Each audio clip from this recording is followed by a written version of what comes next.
Hi, I'm Claire and this is my review of The Family Plot by Cherie Priest. This is a new release from Tor Books and I received this book for a review from the publisher. The review is a little bit late because the package got stuck in the mail and then I got ill.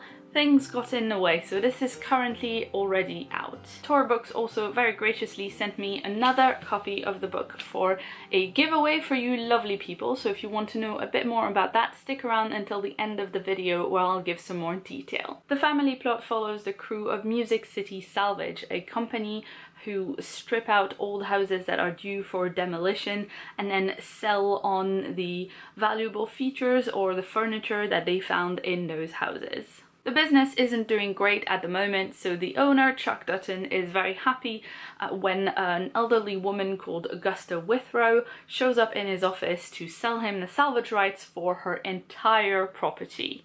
The Withrow estate just happens to be a traditional Southern Gothic mansion with a grand staircase and a carriage house outside and the kind of features that could really get Music City Salvage back afloat again. It is a big job and also a bit of a gamble, so Chuck assigns his daughter, Dahlia, to oversee the project personally. Dahlia's crew consists of herself, her cousin Bobby, his son Gabe, and the newest hire at Music City Salvage, Brad, who is the only one not to be a family member. The house is beautiful and in surprisingly good condition, and if the crew can stop bickering and actually get some good work done, it could really be a goldmine. Only it becomes clear very quickly that there is something very weird and potentially very wrong about this house that could explain why Augusta Withrow was so keen to get rid of it. It's not only the creepy attic or the bedroom whose door won't open, no,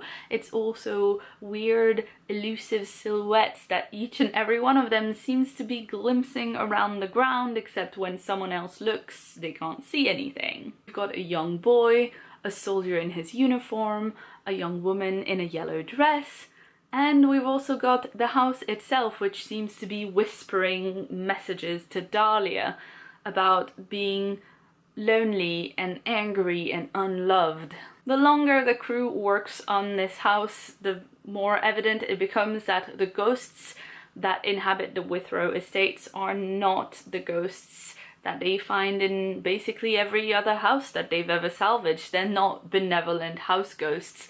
They are out for revenge. The crew don't know what kind of danger they're in, but they are starting to get an idea. As I've mentioned in some previous videos, I'm a huge fan of Cherie Priest's work.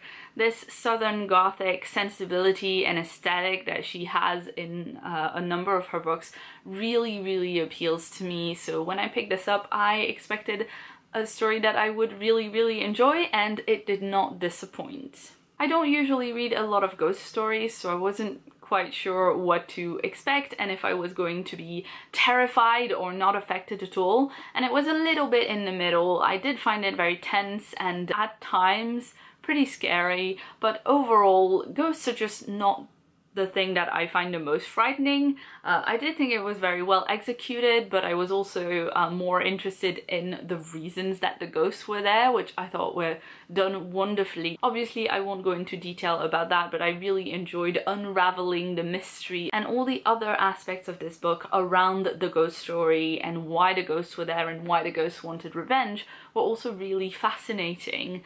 It's a story about family because it's a family-run business. We've got our main character Dahlia, who's recently been divorced, and she is struggling to work with her cousin Bobby, who's still really close friends with her ex. A lot of the conflict stems from that, and it's pretty relatable. I really enjoyed reading about them and their dynamic, and I also really enjoyed reading about the salvage business because I had no idea how any of it works. It wasn't only the fact that I generally enjoy learning about how things work that I previously didn't know about, but it was also the fact that the business and the financial situation of the business are a huge driver for the plot. They have to stay in the house, they have to finish salvaging it because they have taken a huge financial gamble on this house and they have to they have to finish the job, because otherwise the company is gonna fold and no one will have a job anymore. And that's just a very real stake for this story